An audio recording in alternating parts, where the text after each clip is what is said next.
tapu mo e afio ai tolu tai o tua. Ko e hau toka talminu.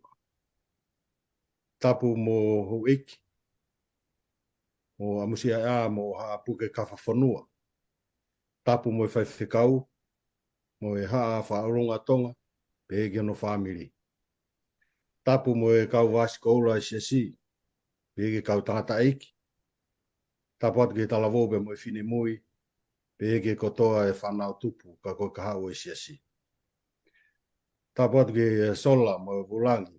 O pirikimi ko tāpeu tau la vutu. E teo e ako resoni o e hoani. O kou kore ke u whangatu he vuanga malu e whanua pe mo e loto. E mo a tala mo ka apui, ka tongia, whatongia, kon hapai, a koroa, taritari o e hoani. Tau whawhetai lahi. Ko toa pē ho tau loto he ngai lau maari. Whakatau la maola e tua mahmafi o whawhewhi e whalawaka o siasi. Ke taulanga. Tau au sia mai e sāpate no tolu. Ta tai mahina ua whiwa tolu. Tau kai lava ki pē hua wha. E kei tolonga tai ngata ni alofa. O tai tali re e mo whaiwhikau. Samson Lolo, ka maa e whaiwhikau runga lolo. He tō whatongia o e whawhikoini. Pa te tai tali le i ku hiko e puko mo ua ka mo petokonia e porokalama ka no aka ore soni ke toenga e kau whanoa.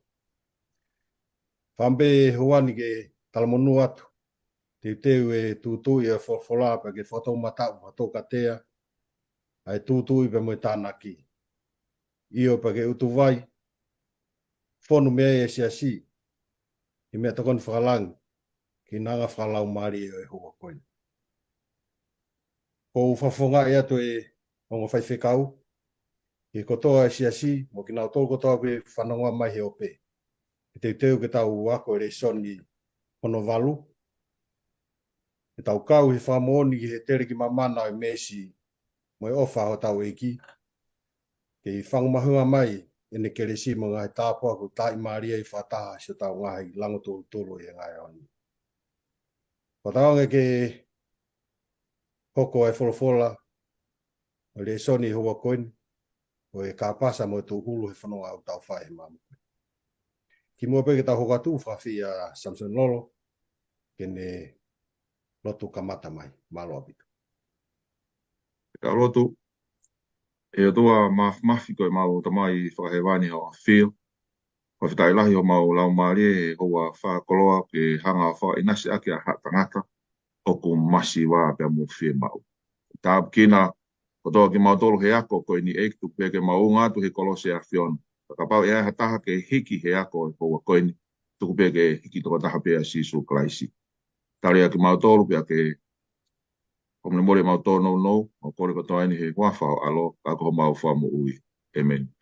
Amen. O whamalo at he, amana koe resoni hono walu whoken he wikeni. Ai au pehe hono wharea koe ngau e whakamisinare ki he masiwa. Pea huluhulu e resoni he wikeni, e tohi a mātiu wahe wani mā vesi whānoa. Ai a oku pehe hono wharea. Pea na e rea e tu i o pehanga teki nau tolu, ko e ku tala mooni atu eni ke teki mou tolu. Ko e mea i ho mou whai ia ki hisi i hifo hoku kai ngani, o mou whai ia ki e te au. I ho mou whai ia ki hisi i hifo, i hoku kai ngani ko o mou whai ia ki e te au. Ai uhanga he hulu mai ai vesi o i ke ni. Ai a koe tau tokanga e ki nāne koe ngau e whakamisinare ni ki he masi wā. Koe ki tau whanga o whatoa ngai. Koe tau whai ki mea si. Ka ku tau whai a ke whalangangi e ki. Ta hoko mai ke resoni he sante. Ai au pehe koe tui o ngahi kau ngā mea. Koe tui ai ngahi kau ngā mea. Koe whiu i roa ki rewa, koe haa e re sonu ta wako. Me he toko whanana o ngā mea pe toko wa. O ku whainga tā ia ki a sisu. Hoa pito e? Mai whoke whakaukau koni, me tohi koe aluke. wahi ni mau hae tanga no koe ni. Me tohi koe a maa ke. Koe mea nei, tala mai e maa ke koe mea nei hoko i kāpa neu me. E nao mai koe ni ki he whare koe ni na ia si sūka koe. Whai ngā whare he taimi koe e pehe pena e whonu. Koe whare he taimi koe e malama pe ke hao ka toko ho. Ni mango fulu a pe ki ai, ki loto. Toko whai ngā whare koe na e where pia o lunga ia. A toa ai, pako ai pesi te putakai ke whai kaka ki o lunga ai. Ange koe te anga ia. I he kōnga ko ia. Pea behena e whonu. Pea koe toko taha koe ni na nauhanga omi koe ni. Koe ki ne lama e whai ha mea e tahki ai. O kutau monu ia na tole he nahi honi. O kui ai e ngahi wheelchair, he mea ngā au. I he kōnga koe, o talanoa koe kia e talanoa koe ni. Na nau o mai, pea koe toko whārewa koe ni. Koe whewhi koe hahangahi le soni. Pea koe whonu e ni. Kai ke nau ki hao. Koe mea uruaki ko whihanga o mai he ni. Ke mahino ke toko taha tui ko toa pe. Koe whakamore more anga hala. Koe mea pe koe whie mau te whito ia. Hai taha ko toa pe. Koe whakamore more anga hala. Koe whie mau te whito ia. Hai tonga taha ko toa pe. Ki he mamata e whukakai a koe ni aha koe ni. Koe whaingofua ki whakotu e toka taha. Kai puri a teki nao tōri a toka taha o mai ki ai. He koe whakamo ui.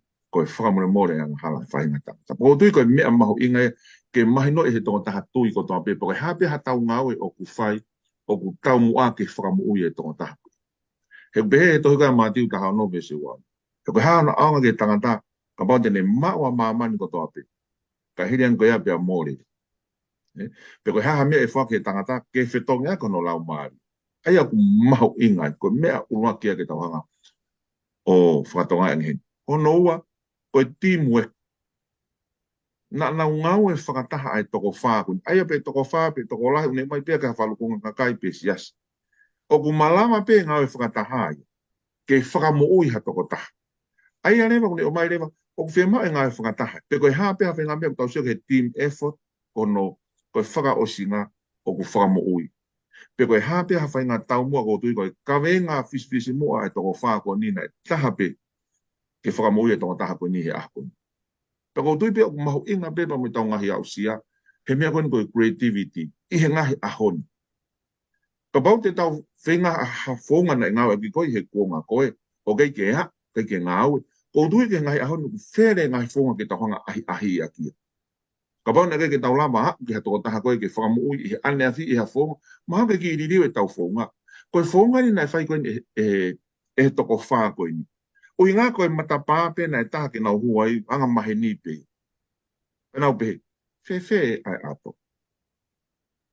Koe mea mahu inga ai ke tau sio kei. Toki whai hono whakarerei e mau a mui.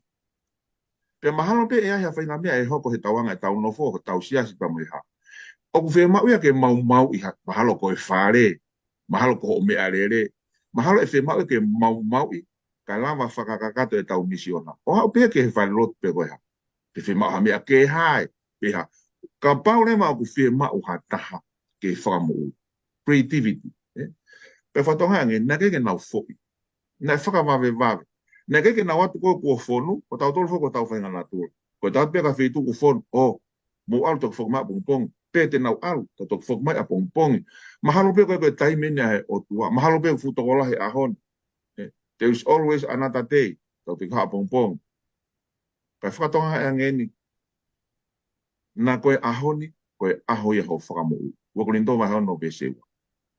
O ku mahu inga, ai tunga kone nai, whe mau whakapapai pe na tō, pea hei kai ke nau whoki kai o rewa ko whakamu ui e tō taha kone.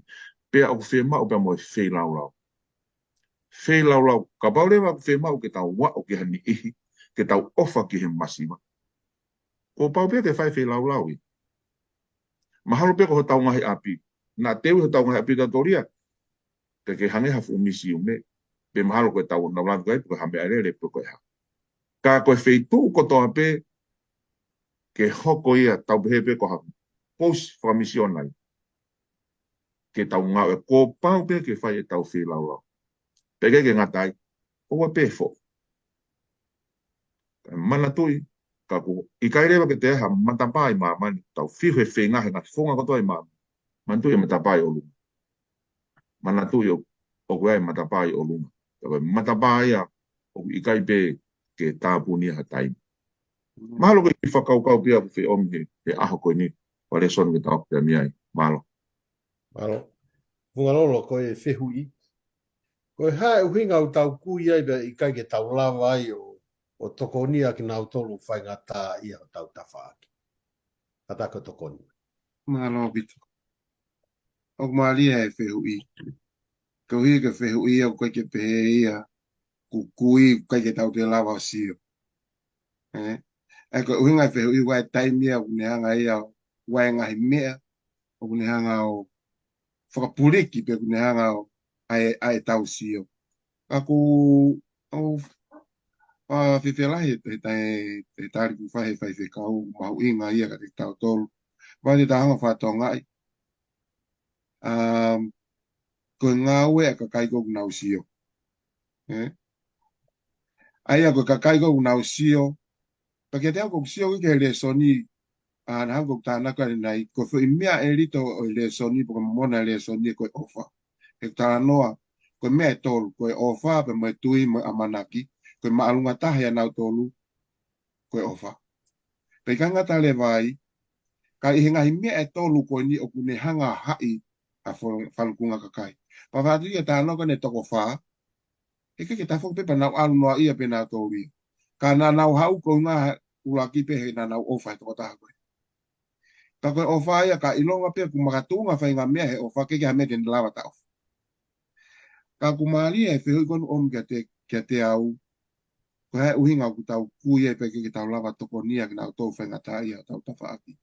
Ka o tuka tahe ngai me whalolom. I hanga tau no fo la pe ke tau i he whamiri e sias. Ta koe ku mate pe o tau toko wā tau tawha aki. Kai ke tau ilu. Ka koe whehu i koe hānai. Whawhoki ange ai tau tala noa ke tā noa nei tāria ke whaiwhekau ke samare tani. I koe toko tolu koe ngana nao mai o sio koe koe ke toko tahana e tā he kau kai haa. Nā nao o mai ko toa o sio. Kai whatonga ai.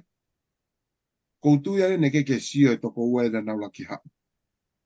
He nana sio pok tāno ka he resoni, nana sio pe ana alu he tawhake taha. Ka kumaria he motu alea i he whakariki po he motu alea kon koe ki he na hau ko sio, ta tau pe mo sio koe nei whai koe he Samaria. Kono uhinga see to know. Ko te sio ke te hanga o ilo. Aia ko meo mahino rewa ki ai, na sio o ua koe ki mua, but they chose not to know. Ko mea ia ko whihanga hangai pa mo ki taua koe karistiane, he kuiai pe whiria ka te taua, ke ta iloi, a mea ko ta whia iloi. Pe te hanga, pe ta whoki pe te ta sio ke he rewa taua, mea ko ton ke ta hanga ilo. Ka pākanga whatonga i rewa, koe tangata nia nei hau pe ia, ke hane whela vei moin, koe whirien, ka nai sio ia pe ne ilo. Ta ko tunga koe he ahoni, pākanga whatonga i, o kui ai rewa ngahi mea ia kune hanga ai taua ke ta kui, ai taua ke o te ta sio tau ilo. Ta whatonga i pe ngā tangata koni, ko ngā tangata mahu i ngā ia, i he ngā au, ko tangata taula eiki, ko inga wahano whatongia na ke whae whi lau lau i he tempare. Ko e riwai, ko tangata wiai mohono whatongia. Ta koe ngahi mea ulaki pe, koe ngahi mea unanga whakakui ki taua, i he ta ilo, i he whaingata ia koe i o tatawhaki, koe status.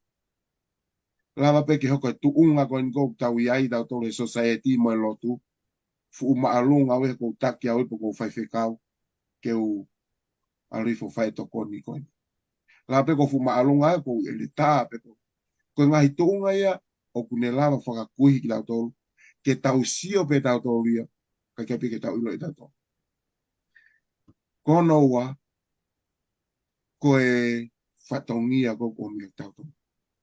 O ku hamahino pe ko mea ia kune anga o faka kuhi ki tau tolu.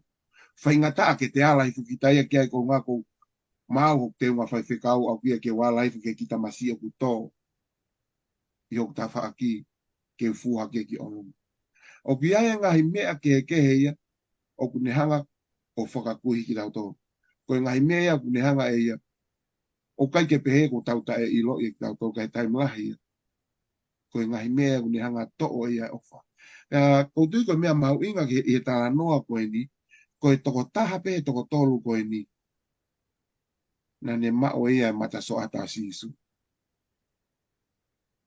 Kau mea pango ia koe riwa ia koe Samaritani ia na ne mao ia mata sisu. Ai sio ake rofa. Koe taim kou sio ake ai ofa. O ikai ke te hare vei e taha kone siat koe ke toe koe toe. Nan siat koe ke whai ngata. Mari e hanga wharea kona pehewe whikau nei langa no whatu i he ofa. Ka tu koe mea koku mahu i ngā ia. Koe taim kou tau mawai. Koe misiona pahanga koe le soni koe kou tau tāna ule le soni koe tau tokoni ke masiwa po nau tolo whai ngata ia. Ko pau pe ke tau sio ta toria. Ai mata ko si su koe ofa. Pe ko tui, ko mea kou wha mea pango ia he tala noa ko ni. He ko ngotanga talo tu e nia. Ko macho atake hena na tui. Ko toko taha e koe muri e ia na ne hau na ne mau ia macho atako ia. He malao ke tau sio ilo ia whai ngata ia. Ko pau te ta mau e ofa. Ko tui, koe ki mea pe o hanga omi ka tau tolu. Ia he fia fini. O ku mau inga ia tala noa ko ni. Kono ilo i mona tai ilo i kumaka tu unga pe ia taua. Koe hae mata uka ngatui. Koe macho ata ko unga tatui foke mai macho ata koe ni. Wa o mai ke taimini ko fe mai ki macho ata ke lawa lau le rei ake. Ai tohi. O fe mau e mata. O si su ke tau mau e tau tolu tau. O tau fai e misiona koe ni. Ke tau mau e ofa. E tau ofa ke o tua pe tau mau. Ai mata so ata si su koe ofa koe ni. Ke tau sio akia. Pehene pehe. Ke tau lava lewa ilo iai. Ai whai ngata ia kon ko iho tau tafa aki. Ko tui ko mea mau inga ia le son boni. E mate pe o tato ko waho tafa aki. O ki kai ke ta ilo ko ia ko ai ngai mea ia yanga e tau nofo. O kune hanga ia o whakapuriki ki tau tō ne te kei. E kune to o mea te tau tō le mata so ata koe o si su mea te tau tō. Malo bit. Malo bit. Ko kakato ko tape. Ai le soni ia o Sunday. Kata whawhuk mai ai hokat ki le soni ke moni te. Ai ko uro le soni ko whaunga pe akalaisi. Ai ko tuko taha pe whaunga i akalaisi. Pe ulu aki sa te nolo koe ha, a ngahi le soni utawa ko me whaunga si isu. E ne whamuia ni, whai ngā tā ia, pe mo tuku hausia. Kata ko tukon ma. Alo pito pe ko tu ko tali ni na o mai ko he fai fika o kai ke ko fe o mai pe foki ai fa ka ko ni ko mai tala no he to ka se ni ma be se lo ki he ma ke rock o mai ai pa o mai wai foki lau ai kauna nga he fa ka ko ni ko fonga pe akalaisi ko fonga pe akalaisi e ma wai ai kuna mo he a wat ki he kakai ko whakawheo ia whakamo ui mo e kakai hange ha taha o kune anawa e nau lelei. Nā ne whakaha e neongo i ka te nau tolu, nā ne tō panga ki e nau ngahi whea mau, pia mau e nau whalala, pia ne kore ka te nau tolu mui mai e te. Mea whakausi, Pia ko tui ko whakakaukau ia o mahinu, ke tau mau e whonga asis, whonga pia asisu e taha koe ha, he na ulaki nā ne wakai aki ke taha kotoa pe, na e langa pe no whatu ona he ofa. Ki he taha kotoa. Ya la fe ko ke tau sio ake mata sio atau sisu. Ko mai e versiono sona mai ni ma versiono. Ka ko mamata sisu ke ne tokoto. One ilo ko follow ene mo ua na e fehu ia ki ai. Ko holoto ke mo ui. No fo follow. Ko fare maha ki en ka ka to ke tai. E tala no ko ne sona mai ni. He ko ta ko to ka foi ngata ia. Ka na i kai ke hato ke taia ki whai hono whakamu. Ai e pako ne wakai koe ni ki ai. asi su ne usi ilo pia ko ne to taimi lahi tau ilo pia tole o tau ilo na lama ke fe o tau ilo pia tole fai taka ko tui ko me aku more me te tau to ke tau ma ai fai nga vakai ko na vakai ko isi su ulwaki ke tau tisaya le ke tau ko tau loto mo ni tau ma ofa ki he taha ko tau pe tau vakai ke ta ko tui ko uhinga na mai ai ko tau fofonga ua ke tau sio ke to taha ko ya tau he ko me ula ki ke hanga si su ya ai mai ha me ke te ta tol ke tau fai o i kai ko ha me e na ane loto ki na ane ta loto ke ne fai ka ba ko ne misiona ko tau misiona pe fe mau le ke tau faka amo le ke mai ko ta ko to tai mi fo ko tau loto to ko tau fili masi ke alma tau he me le o ma ke o vale pe ko peng rap mai ni business i kai o si su na ne faka amo le nga ula ki pe ko ha ofa pe ne fema o le taha mai to ta ko ua na ne feohi te tau ilo fe o ne fema o ta ha fa ngata ia ka po ke tau feohi pe amo ka po ke tau tala no pe amo la he ngai pal pale mai a hon o ha mai be ai tua o sai fare le mai pe mari mai pe ka ko loto ia ke tau ilo ko ha ke tau feohi ki tau tol pe amo pe ko fonga si su na feohi me pango pe na tu ko ki e ka loto e a ko ia ko ne alo kai pa me kawang hala alo feohi pa me kawang hala o ne omi ki tau tol ka pa fema o taim ke tau alwai ki tua ko tu ko a hon fula he tau feohi pe tau tol ia tau tol mahal na fa pa tau uri to ko ha ai ko me a maho ingai i kai ke ngatai ha feau e nau fie mau ko ha e nau fie mau ko hiri e tau feohi o tau ilo e nau fie mau pe tau feinga ke feau e nau fie mau he ko e fonga pe e taha te tau maua e nau falala ko me na fa isi isu feau e nau fie mau pe mau re ma e nau falala pe to atu le va fa fa isi isu kamen follow to ko tu ko fonga pe isi isu kai mana tui ko mo uia ko isi isu na e lotu malo ka pa ko isi isu te re na ne fie ma e lotu pe he po alo lotu mau pe fe ma e malo ko e hana no lai ke ta ma e malo ke ta lama fa hoko aki ai ngawe isi isu he ko ne fonga mahalo ko ki fa ka pe a sione ko nge e a ko ni ke tau whakahoko ake tau ngawe ai ngawe ai o tua aki ai fonga sisu malo Malo bito. Te funga lolo kataki. Tala noa mai ange ki mau inga e tau whenga ke whae misiona i he fonga ko ia kalaisi. Malo. Malo bito. O maho inga ia ka te tau ko i ulaki ko ngā ue pe ko misiona kalaisi. Peneo te tau whai te tole ngai fonga ke kehe o tatau e pe ko ha whai ngā fonga whakaona pōni ko tau ma.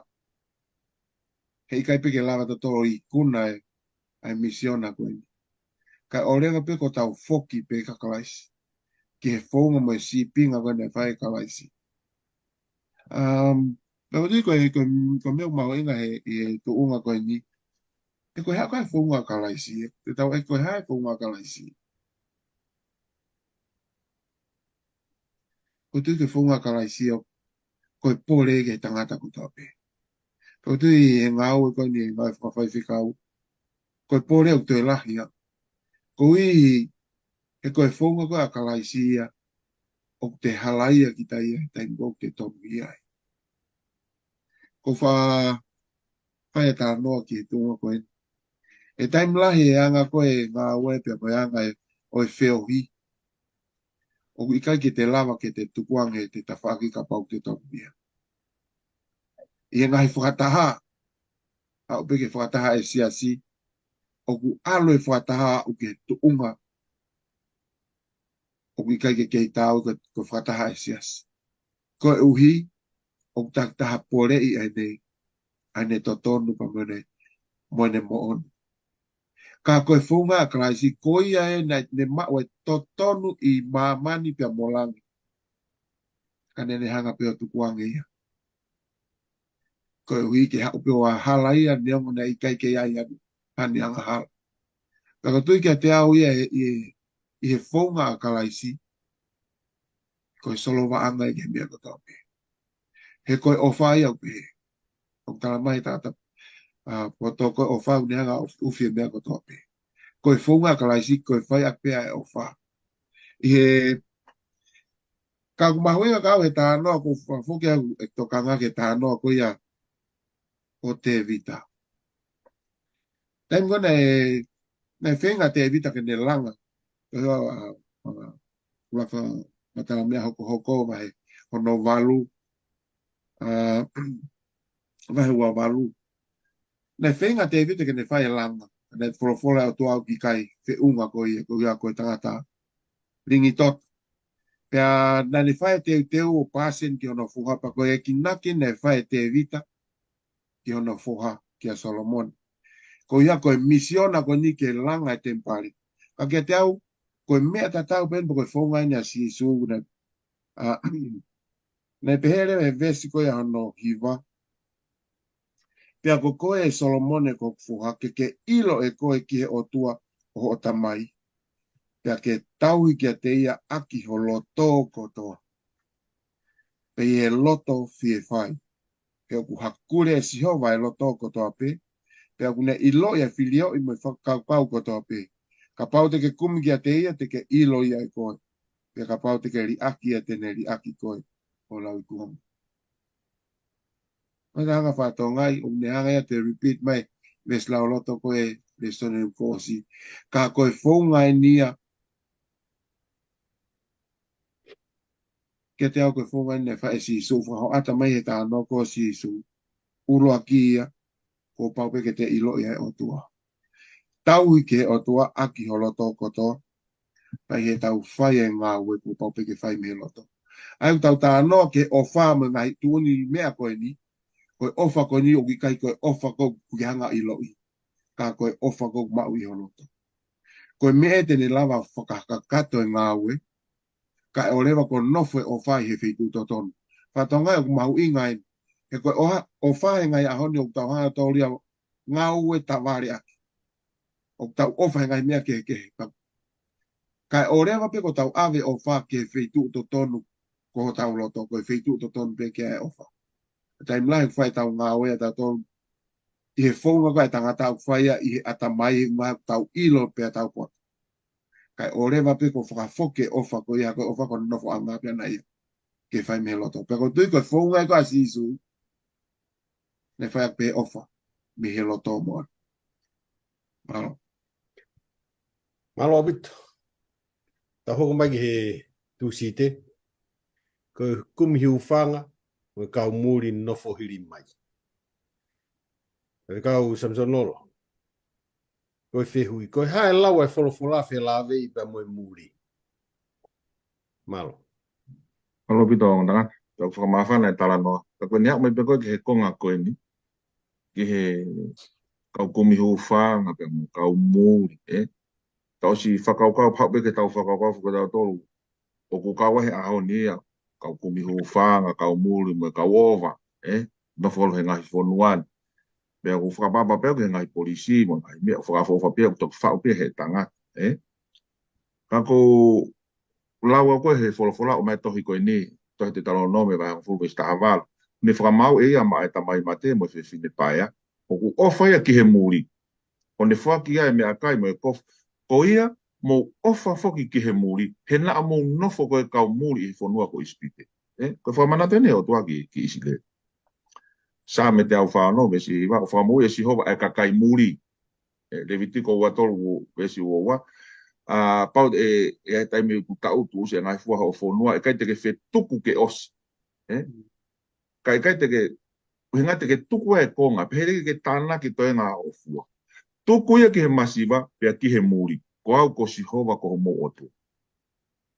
Ngahi pe pa mo ngahi tala noa ia, hinga ko tala noa fuki isideri na e tala noa ko he tohi a lute vahe uaki, na e alua e ringereki.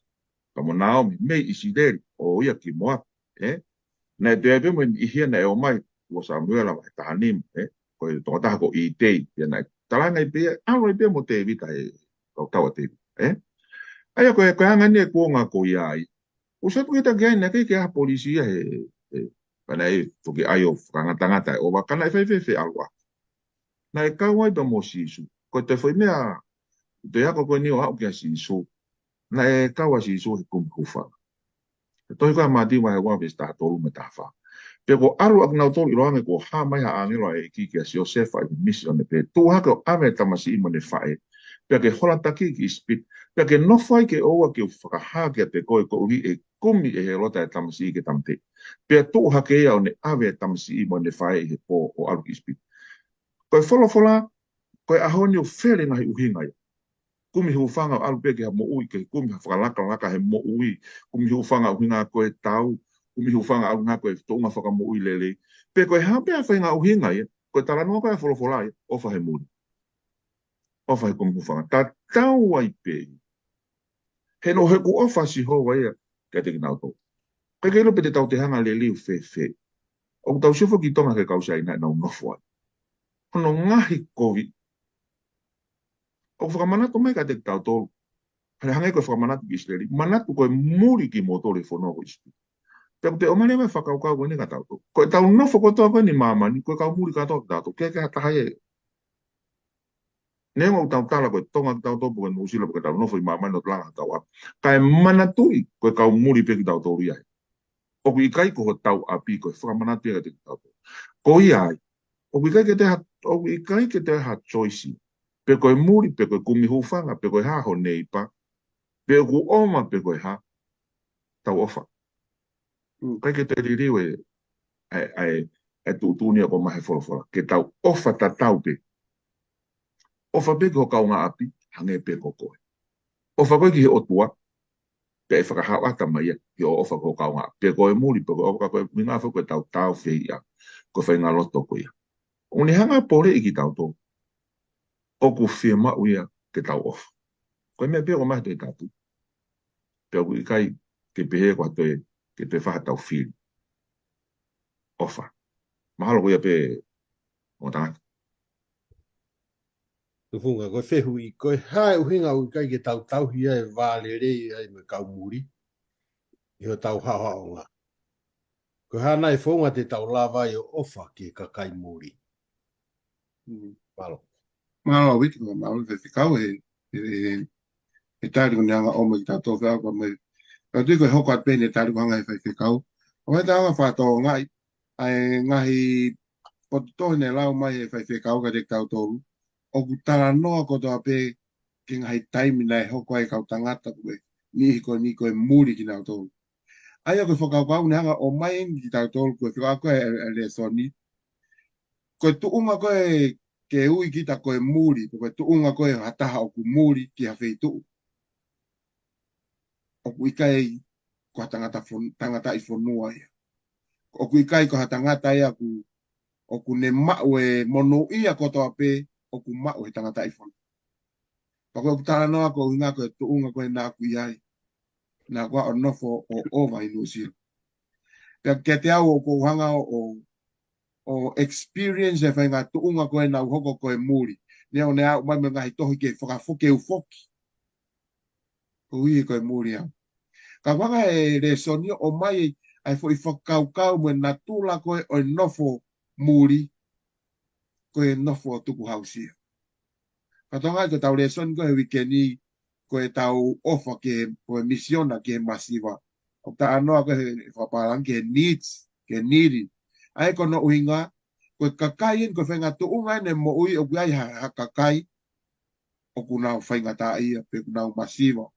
O kuai e nau ngai whima. Ko tui kono o mai ke te whakamahino nge tuunga koe.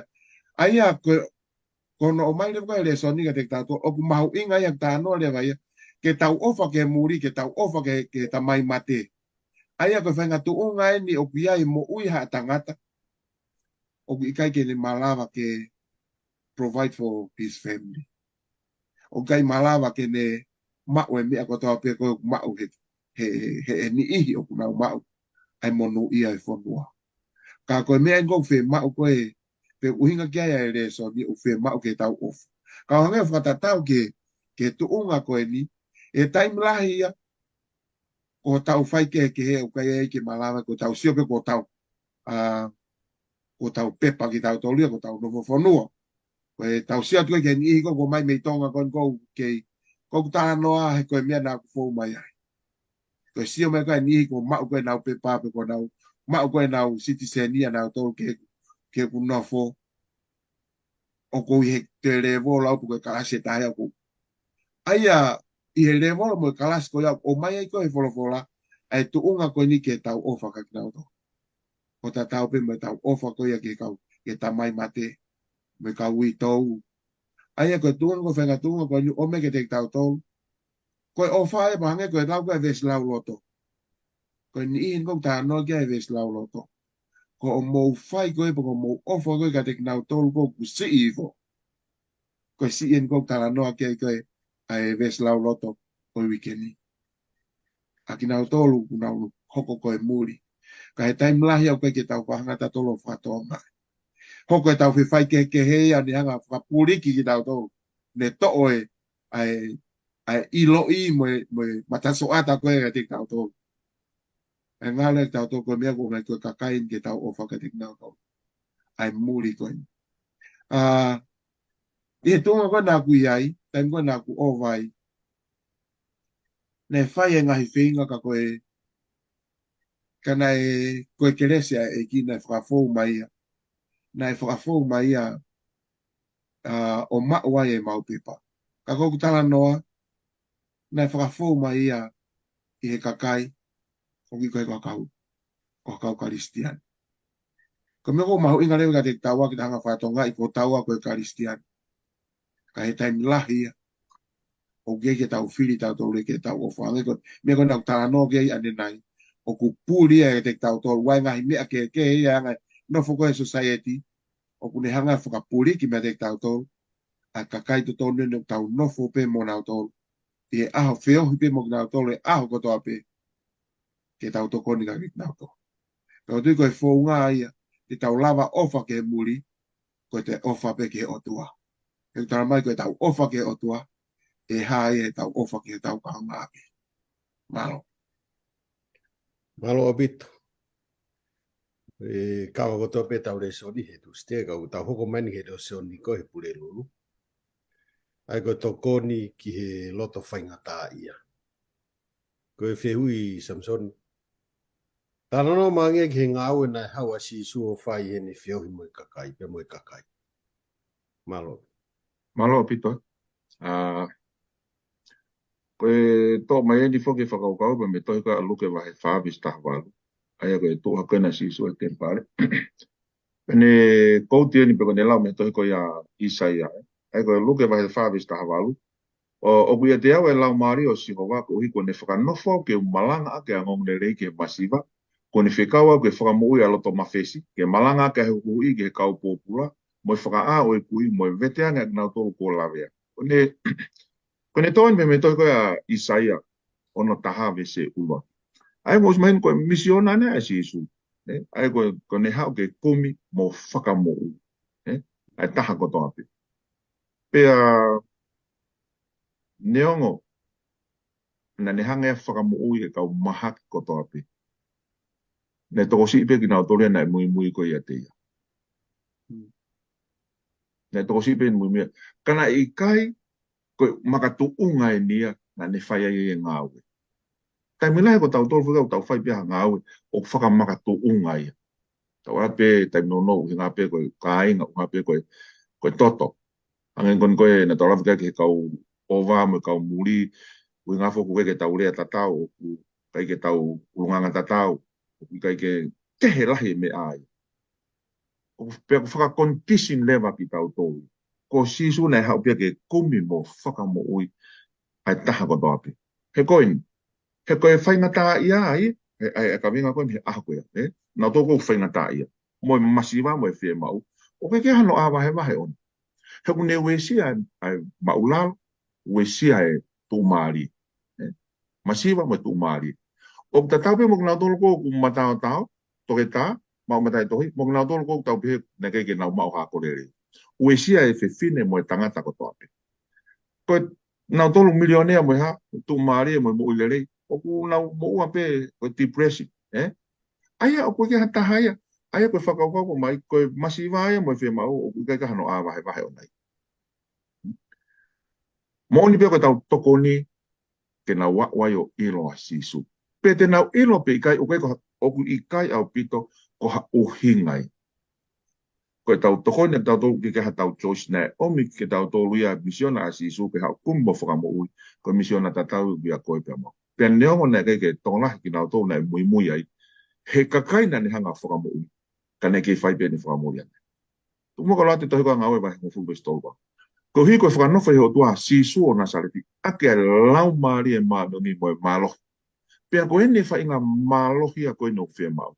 Ka pane ha whea mau viviri o whea mau. E kalisteane a hon, koe whea mau e malo koe ni lau maari e maano. Pea koe whea mau ia koe ni, o toki mau bea i he lotu. O te mau bea i he lotu. Ai nai wha whea awaki o whaere rei mo ne whakamo uia nau tolu kotoa pē, nai whakamalo hi e te wolo. Hena i e te a o tua. Maka mai hono ves ni minima mo ni mano trano ke meta ta pe na felele he pot fonua ko to mo na fata fano i ngahi mohenga na to na mahaki ko si sueni ai leva ko o ku fie ma o te tau ma o e malohi he ko ngawe ko ni ku la mari mana tu ko e o ke na to lo masiva ya ke ilo to ta ko to pe ko fa mo ui ma lo ta ke ilo to ta ko to pe si su ya ke fa mo le na wa kai anga Pako tui koe whakamo ui. Pea koe tau mua na hao koe a kalasi. Pako tui, o koe ke te ha whiria e karistiane. A koe pea moao. Ka koe misiona koe na sisu. Ka, ko tui koe tono no te ke tau maue malo. Pea koe malo hi koe a, koe tari pea ke tau maue malo. I he lotu. I he lotu. Tau lama whakakato aki. Pea lama o tau wau. Ke te kinau tolu koe a ku whaina tā ia. Te koe ke te ha a wahe ke te hanga a wahe whaina tā ia. Whainga tā ia ai taha koto. Pena ea upia si isu ike. Ta tau e pepe na mui mui. Tana ke whai pe si isu. Ai whakamua. Malo apito malo ki konga pia ku whenā me tua. Tu funga lolo. Ko hea ngahire soni o tau wako me he talanoa o ICP mo e kosi. Kata ka tokoni mai. Alo, Vito. Oku Maria e tunga koe ni he te lawe ko lau hife tā noa. He matiu vai wani mawe stol whake whanoa. He ku tamai i aho koe ia e tā nake ka kai ko toa pia mamani. Te tamai le vai he tā noa. Kai whakamawai ua ki nau tolu hange koe whakamawai ua he tau sipi ai whangasipi me whangakosi. A kulai ngai mea ki tau sio leo ki ai koe whangataipe koe ni koe ongo mon man koe ni whangatapu. Koe ongo mon manu maalo ua pe ki nau vai. Ai sipi pia moe kosi. Ka kuai hona ongo ulunganga o kumakehepe. O la foke tau ilo he tau lave pia me he me he o wau koe ai koe wharewhehitaki koe kosi. Koe sipi nai whei lau lau koe no ame no toto. Ke whakamore more. Pea koe kosi anai. A koe koe kosi whetuku.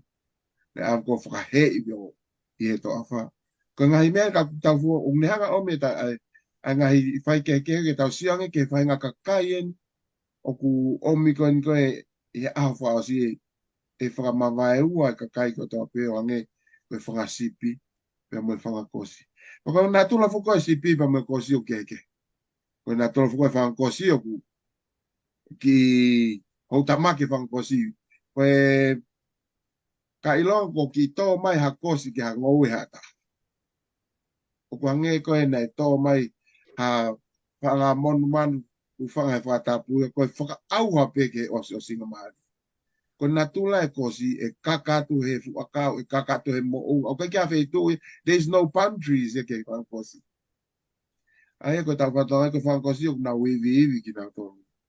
E tau sio ke whangasipi, whangamonu kuna u molu malo ya ngai tau fia mo tau whakau. Kuna wanga malo, anga rei he tu. Kau tā mai ni e whakau koe ni, o kono wahe i ne kakai, tau pepe ko kakai ne o tua ko loua o monu manu e koe ni kongo, o ku kau nau he kalasi konu whangamonu manu maa. i no whakakalasi toni koe e whakamutua. Pe tunga koe ni o tala mai lewa. Ko hea lewa ai mea uta wako meheni. Pato ngai, ai a koe kalasi koe kakai koe ni koe kau tau pepe koe kau karistiane koe tau pepe kau tau mea. Kana e mahe e kina uto.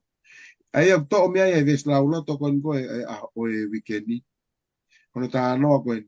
Nehanga e tu iban me arake e kau nau tolu koe ke to hema, ba o nau tolu koe ke to matau. Ko kumau tolu lo ua koe mega tau fatonga e ta anoa. Whakatau osi a mo whaahinga koe rea koe ne whaiga tik nau tolu. Ko ki mo tolu e to hema, posi. Na aku whea kai e pia na aku whea inu, pia na tuku hausi e na ikai peke mo toko ni mai ka tea. Pe ta whaakoe a ki nau tolu e whangalami, puko whakasipi e to matau. Taimi koe na aku whea kai e pia whea inu, pia na aku whea maa e toko ni, na mo toko ni mai ka tea. Na i tari lo ua ngota whaaki whakatau osi. Ane whea ia. Ane whea ia na mausio ai ka te koe na ke whea kai ia. Na ke whea inua. Pe mau toko ni ai ka te koe. Ai aku mahu inga lewa toki hanga he re so ni heno whakamainu mai ka te tautolu. Oku mahu inga ni ke tau hanga ilo hanga mea kotoko na tau tala noa ere. Maa rea tā noka whai kau. Koe ngau e koe ni, aku mātui koe ngau e koe ni o whai maa maalohi me te tautolu. Aku mahu inga koe maalohi koe ia taimlang tau whakaukau koe maalohi ke tau whipaka o pe kakai. Ka koe maalohi koe ia ke tau whipaka mo tau kita, ko tau kita o tau tolu. Koe ia koe makatu kia anga ke tau whai ngau. Pepe koe e tui ka te ngau tolu. Ko ki mo tolu e na mo whai. Ko ia ko tau peo mo whai ka ngau tolu ku si i whai mo tolu. Ko mo whai e ke te au. Ka tui koe le soni kon koe e ahoni. O ku sama ape ne le soni ka ku ne o mai e pole ka te tau tolu. Ko hai i he o whakatondea, ko hai ai tō taha ko ku masiwa. Ko hai ai masiwa ki o whakatondea, o whakatatau ke. Ko tō taha ko ne whema ato kon. Ka he taimlahi au ange ko tala noa kone tau lawe ki ai ki mua. O ku tau taritari tau tōria ke. Mahalpe te lawe ki a tokon ki ata. Ka ke hoko mai ke ni ko te whamili pa te ofi ki ai. O te whakaongongo ke taki ha o kore mai. O ku ikai ke pehe whakaukau e koe ni. O tala mai en ko ki nau tolu en nei whea kaia na mo whawhangau. Neke ke tala mai na o whea kaia pa o arato kore mea kai. O ku i whatonga he tō ngā o ika. O ki nau tolu en nau sio peke ki nau tolu o nau whea kaia whea inua nofo tuku hausia. Na nā mata koe. Na koe tala noa ko whea vai vai.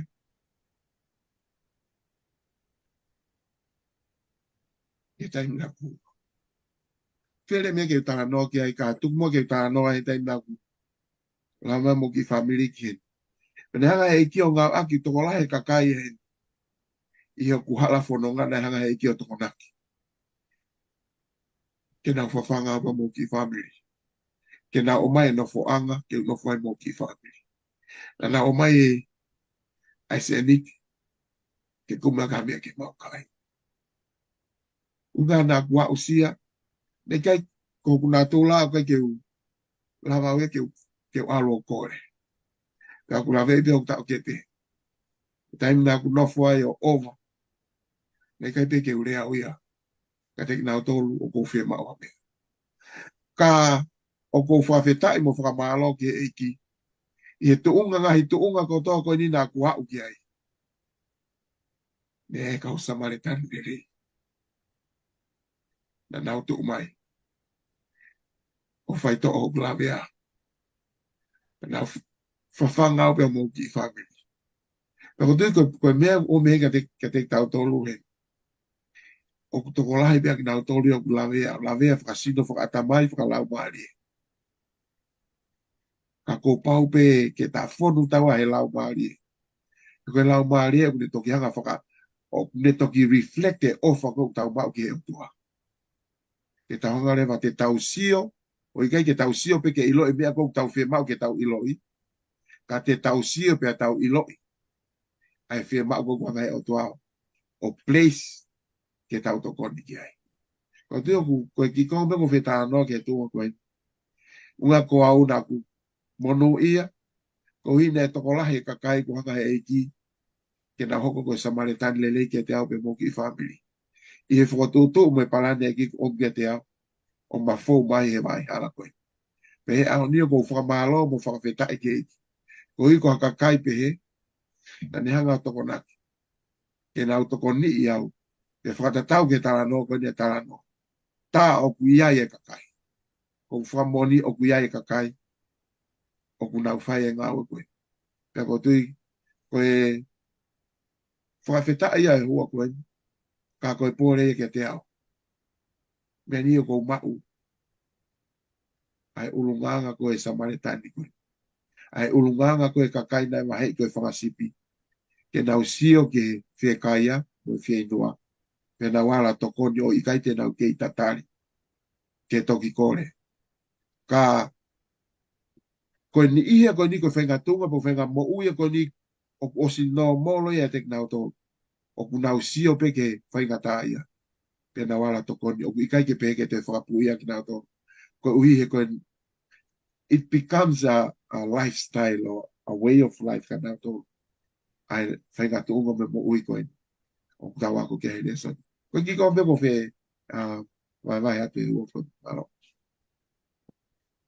Malo obito e matata mau ku sage famatala te pai ki tala no ko ni ko ki tano mau inga pe ni na te tala no ki ko tano ta ta bu lo be fa ka u e son lolo ke ko motu ko ni ko no ko pride ko si malo lo tangata ka ko e tangata ko ni na mau ni na mau me tangata mau me ke na fere no ngai wapi pia ko ni ngawa ko ni hanga o fanga ka masiva ka homeless. Ako tano mau inga na to aku to he tangata ko ni ne tala no he fitaula ki pe mo e. Alua he fiafi ku i he shopping i o fitaula ki mo tangata homeless. E ne whakatala noa pe ni he kune fumo ko sia ne sio ka kune mo ko sia. Fa ne tala noa bana talangi rewa ku api ka pau ke fe mau ke alu ya no fo he. He loki e kwa ta. Ya fai na tala noa loto re tama homeless ko ni ni. Ave rewa e tangata mi ki no api. Awe o kaukau, ange mea kau ne kai, amo mohenga, tāko nohoa mai e kafu. Pea, lolotonga na tala noa talangi he tangata homeless ko ni. Taloange ne tupu ki maa mani ko ni, toki ongo i ni ku maa whana he mohenga. He ne maa whana, talo ne tupu ki maa mani. He nofo lo pehe veala. Pea, na e, ongo i he motuani ni ngawe aunga ni hau ki lotu tangata au fitu e. Pea whai ne miata whai na lotu osi. Te tāngi rewa he tangata. Wahato e mea whia mata he tangata. Koloa pekia ke moe maa whana. Pa pēr ne alu ke he ta alu no apipa ko ni hau ke he pongpong e taha. Ko ne ue ea te mata pā ku maa lolo e tangata. Pa whangwa te tangata koni ku ni maa lolo. Ko tangi lahi a motua. Brian hine talamai ko ka te au. Sione, mahalo na o ngo i behe tangata ko e ni, na ne whakamu ka pau na whetauloa ki mo tangata i ki whoroange ne tokoni. Ene nofo i he nofo he shopping i kai ke au sia, ai mohe maa whana ko mea na ne whakamu, ke ne mau e maa whana he nofo e maa mani ka ne whanong. Mako tu ilahi e whaiwhikau, anga e tau mo ui, e tau si o tako ui ai kakai, una fufi e mau e tokoni. Ka tau hanga holope ki tau tolu e tako si ai kakai. Nau si whakalongolong, pukai ki nau lawa rea, nau pepe ko ngata anga pe mo ui e nau nofo holo e vehala. Kaku, kou tau si o ke tangata, ne lo i mata i e pa o se matala no mo tangata ko ni o whai maloto. Pea ui fo ia rewa he tala no ko e tangata he ne tokoni ko ki he kau masiwa. Ai oku ni hanga whakaata mai ki te ki tau tolu koe oku hanga he o tua toko ni ki tau tolu. Ai kono lau maari e ke tau ofa ki he masiwa. He whitu ko tau pēk tau iai. Ne ongo tau whakaukau pehe on. Ako hanga he o tua huwhia ki tau tolu hanga re son ko ki mua. E ngahi ngau le reu tau whakahau koe mamani. E koe ki ngau e si. Ka kune tauhanga talai langi o. Alo e tokoni be ki talanoa ka ki nau tolu. Mo ki tau tolu whanau. Ki he ki talanoa e ngau ele lea tangatani. Na niango ko malolo e tangatani. Tau ki hoko atu pe ai hanga no hoa whai whawhanga ko ni sasi bolo. Kono whawhanga kau tuku hausia. Kai ke loto e whine ke malolo tangatani pe atuku. Ne ke i loto be ke whahoko pe hono whawhanga ki nau tolu. E whiawhi tua pule lulu kotoa pe. I he wike kotoa i sasi bolo. Alo ko ia pe malo. Ka tau hoko mai ke reo seni whausi. I he aho whausi. Ko e ofalahi. E tua pule lulu. A koe whehu uire wau. Kuanga whe tau mahi noi. Koe o wha o ia e whi lau o e mo ui. Whi lau i o e mo ui. E whikau Samson Lolo kataka tokoni mai. Malo pito. O tangata pia ko mawhana, ko ia mai ni koe konga ni koe ni hanga koe o wiki tau whakau pau. E ko tui koe whakama opo e. Mai he toi koe sione mai tani mamis tātou. O i kai ha tangata e lahi hake ne o wha i me ani. Ke ne whake ne mo ui ko hiko no kai. Pia ku une mai whakau kwa kuninga te tau tō. Koe ngau e koe ni ko ofa o ku whei lau. Ko paupe ke whei lau. Ko whei lau ho tō taimi whei lau e te paanga. Pia na e a upe ai ofa e koe nuk tāno ko ki ai o whake ne mo ui. Kai te ha ofa. Koe whei lau ofa whei lau. O ku mare ehe pehe e si suia maka mai tā whāmis fitu. Ke tau mawai pe masiva. Ke tau mawai whea pe tato me masiva. Ka kune o mai e uho koino e tau wako. Pe tau whai ake, koe mea ko tau pēnei whai e si su, na e uho pehe off. Aia koe o mai ki tau tolu ke tau solo vai whie mao kone koe masiva. Pea ko koe rewa pea mua. Na o mai koe ta hanga solo vai papu. Ka bona i kei mama na e si su, tene kei whai pe mea tatau hea. Pea koe ngāwe ka utuku mai ke tea. O ko hanga rewa e ofa, o ni hanga holoki e a vahe. Ma a vahe kotoa pe. Koe te whima ko te ha a vahe ange tau nofo Christian. Nofo whaka pe koe ha a vahe mo whaka matakari. Ha taha pe. Kai uhinga kai lama. He ko ofa e une holoki e mea kotoa. Kai lama ke tau ato whai e whi lau. Tokoni. Iha haa pe a whai ngā mea. Ihe ngā au e whaka tau taha whaka e siasi. Ke tau hanga whaka ho ata te ai ofa. He neka ki te ha ofa e ka tau pa mo ofa koe ni. O a upe o whake ne mo ui. Koe ofa whi lau. Ono whaka maa opo ya koe ako koe ni he aho. I he wike ni, a re soni koe.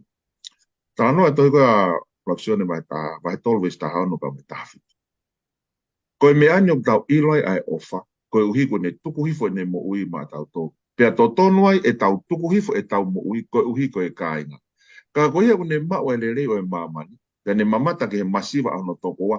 Ka e tāpuni e a hono whatu mea te ia. O ku nofo whewhe ai ofa ai o tua ia te ia. Whamini koe pōre enu ni hanga pore i au. Pore i ki tau tō. A e ku whanau whieina. Ke oa na tau ofa i he rea pe i he elelo. Ka i he ngāwe o i mua. Kai ke ilo bete te hanga whakatonu rea i whewhe. Koe uho ne taunga. Koe uho ni koe tau mo ui. Ko ofa. Pako tui tene hanga o pore ki tau tole fwoi mea koe. Koe pōre ni ka te ki tau tō. Nai ilo i pe e si isu ia pohai. Hena ne ilo i eia misiona koe na ne henya. Koe pōre kia te au. Oko ilo i nai au. Nai ilo i pe e si isu e ne tamai. Pena i mamani ia ke whai e whinangalo e ne tamai. Pea koe misiona na ne mate kia. Koe misiona tatau ia ke te koe pea mo. Nā utake i kui koe uhinga hau kai ke ilo i ea wau. He koe uhinga kai ke ilo i ea wau. He kui kai te utomua ilo i ea ai otua. Tako tui koe whakaukau pia ko whihanga o mai i whakaukau koe ni. Ko ofa, koe uhoia. Koe tangata na lame kei e kamatanga tau le so. Mahalo ki whakaukau pia e ahko ni kua osi malo sio. Malo bit e whawhikau whangalolo Te e nai hau whakaukau ki he tala noa ko i o sipi, pe mo kosi. Malo. Tui ko, ai pe koe, ana ko whai he whekau, ni anga wha maa opo mai e le soni o e a ko ni. O ni anga whakamahina marewa ki tā tolo tau, o tau ngā whakoi ke whai. Kia te au, ki he anga sio ke whaka, maa opo e le soni koe o e wikeni. O fuki pe, ke tau ofa ke eiki. Malo. Ko hiko i kotoa e ngahi mea koe haa mea te au, o kune whakaha e ofa ke eiki. Ko e le son kon ko tau tara no bange ko me kone hanga e pai whekau o whamaapo ma ke le son ni. Ko e tau mua e ki e tara no ka vai a loma ono ni ma me se ono lo tonga pe ko e tau whai anga halama e tau tō no o pe ki e a kalaisma tau tō. Pea koe whai ngā ofa e koe me misione haka kai ko hono whina ngā loa na ia ke mōre hata. Ka koe misione haka o mia ka te tau. Ka oku malawa ke ta whakakakato he ke ta tūpe tau anu. Kai orewa pe ko ta ofa ke otu. Pea koe koe ofa koe o whalau pe ofa matau. O tau ofa ke otua. Koe whai ngā ofa ia o moon. He ku hai he tau mōi e tau tō. O tu e ta anō ko ngai ke sipi pe moe kosi. O kune hanga o whakamahino ke ke. O kai koe ofa pe ia o ku lau. Ka koe ofa ia o kua watu. Koe ofa ia kua watu ki he masiwa. Pea ku ilo he masiwa ia ai ofa. Kai ke koe anga ia ku whamaapopu ke re soni kone o e wikeni. Koe te foki pe o ofa ke otua. Ko hia koe tau ofa koe ke otua. O ku haa atu le vai. Ai koe whehuia koe ka tek tau tolu ia. Koe haa le vai sio mai koe ka tek tau tolu. O ku ke ofa ke otua. O ku ofa nai ke otua. O makatu unga me he ata koe ia. O ku haa mea te au. Koko tui koe uhinga koko pehe ai koe re soni koe a honi. Ke te au kono whamaapopu. Koe te foki ke otua. Ai koe te ofa ke otua. Whakarere e tu unga koe ia. He ku haa le vai ofa me misiona koe ia. He te tau tolu. Koe ofa koe nko tau tana no ke ai. Koe whai ngā ofa ia ku i kai tau malawa ta tolo puke puke. Koe whai ngā ofa he ke ulawa o puke pea te au. He koe ofa ia o ku kumi mai. Nei kai ke lava kalaisia puke puke ofa ko ia. Ka nei hau hango mene lava kia e whewhikau. Nei hau pe ofa e ko ia o turi mui mai o au ke kolosi. Fou he whanua aloto koe whai ngā tula ia ofa ko ia. Kako tui he taimu mao he karistianea ofa ko ia. O kai ke te hatahe e tangu. O tau tuu tato alu. O kumi mai. Honge pe ko tāna ko e sipi. Nai more. Koe uhinga ko ia. Koe tau moha koe ofa ia. O kai ke nofo mau ia. I hene ilo kua e whai kata. O kuia e toko tahau whimu. Koe ape e ki whamaapopu. Vai. Ki he re soni mau inga. O ku tau ako mea he. I he weekend. Halo. Halo, bitu. Apa uto ya ha mea moto e feria ki ai. Apa pe whewhikaus mea mo whi whaosi mai. Apa pe kai pe a ke lotuku mai a tufunga lolo. Malo. E peke u ki whaosi at peki whakaukau koe ni. O ko mai he tau weste fito. Ia pehe e tui. O tau ka te mo tolu ko mo whain ki hataha si hi fo kai. Ko mo whai ke te. Peko ne ome whakaukau koe ni. Koe toko taha kou tau ofa ki ai. Ko si sui. Toko taha kou tau pe tau ofa ki ai si hi fo. Koe tau ofa ki otua.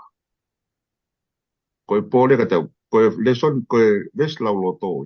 Pea koe pōre ka te tau tau. Koe toko taha kou tau pe tau ofa ki ai. Koe tau ofa ki ko si sui. Ka pau te tau purit pe. Ko si sui ni koe lau ni koe aho koe. Ko mo whai pe ki ha taha si hi. Ko mo whai ka te. Mahalo koe pe. Malo. Koe ke tau whaosi. E o tō mafu ma tamai whahe mani a fiona. O mau whamalo mo whawhitai kui koe le soni whafu ofa ko mau wako me ai. Moni o ke mau malawa ia mau poto whai tangata ke omi kakata. Ko i ke mau malawa ke mau maku pusi ai loloto e wholofola. Kai whakawhitai koe umehanga whakatoka ngā i ki mau tolu e whiawhini. Tā koe pot wholofola ni umehanga whakamahino e ki mau tolu. Ka paurewa mau whiwhai ha ngāwe lerei ma e awhiona. O tā mai ke mau ofa ke masiwa. Mon pe utano e wholofola aia ke mau whai e koe mau whai ke ka koe ngahi lao me ngahi tūtūni o mi ka te ki mau tolu. Kai whakawhitai o tā noa mai e le son koe ni ka te ki mau tolu. Tā koe mau whai e ngāwe lerei koe mau toko ni i koe masiwa. O ki kai koe mau whai a ki mau tolu e ke masiwa. Ka koe mau whai totonuia ke awhiona. O whamalo koe whamama ki hanga om ke te ki mau tolu e.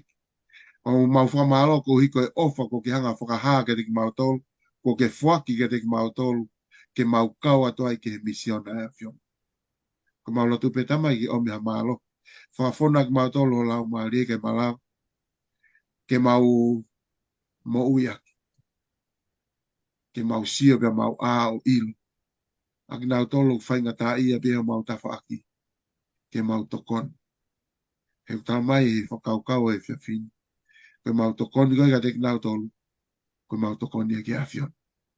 O whamalo e whainga maari o ki omi ai ke mau wako ki o whorofora e o koen. Mau lotu pe tamai tu mo ki hanga. Whai tā peke nai whaifkau pe ke ele tā. Si ngai whatongia pa moe. A kau whataha ko mau whai e whiawhini. Ke mau whaamu pe tamai. I he uau mo ngāwe ko mau lava e hewa koen. Tu pe mua ke rei. Whakalanglangi tu ta pe e awhiona. Whai tā peke na kutoa mau tole hewa koen. O nau tō nau mea mai ke polo kalamani. Mo kore ngai tā pokin kutoa pe a kalais. Ko alu ko mau whaamui. Amen. Amen. Malo ato ki o whaiwhikau he akalawa le a kore soni.